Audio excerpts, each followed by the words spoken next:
This was a very, very violent neighborhood. By letting you control yourself, you can control situations. You have to set rules. You're going to have to do this. Your mind. I try to redirect that energy. Yes, sir! What? In a neighborhood filled with guns and gangs, drugs and death, there's a growing movement afoot.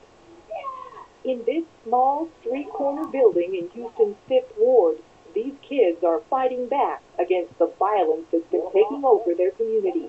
Here, the tools of the trade are not guns and knives. They're hands and feet. Come on. On the side, too. The kids of the Hunter Karate School are arming themselves with powerful weapons, the kind that can't be taken away. Self-defense, self-confidence, and self-respect. I'm not teaching them to be violent. I'm not teaching them to fight. I'm teaching them to learn to control self. Johnny Hunter opened the Hunter Karate School 4 years ago here in the 5th Ward. He chose this area, he says, because the need was here. I grew up in a rough neighborhood. I know what the kids were going through. Now, it's rougher now than it was when I was young. And with karate in the middle of the neighborhood like this, you give the kids something else, another outlook. I'll pour the energy to something positive. The class, which began with 5 students, now numbers nearly 100. The youngest member is just 3 years old.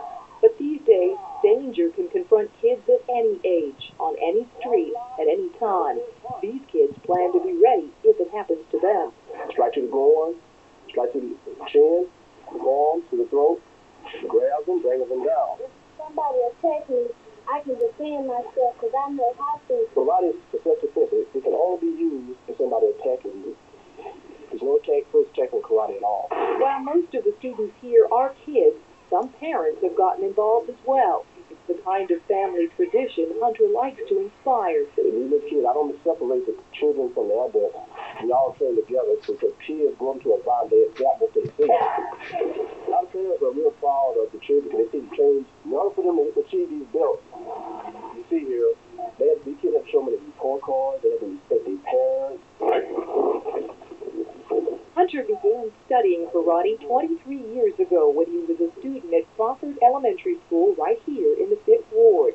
After some schoolyard bullies began pushing him around, Hunter turned to his uncle for help. The kind of lessons he learned, he says, may have saved his life. Because I trained and trained. I didn't want to fight no more. I got more deep into the art than fighting. So I lost my thirst for revenge, so to speak. By letting you control yourself, you can control situations. Hunter's brother and his daughter are both members of his classes.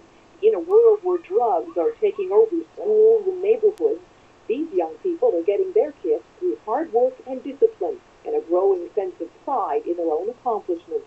Most of the techniques we use for self-defense was average on the street.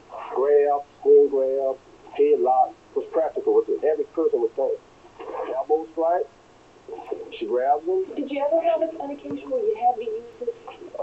In this neighborhood, a lot.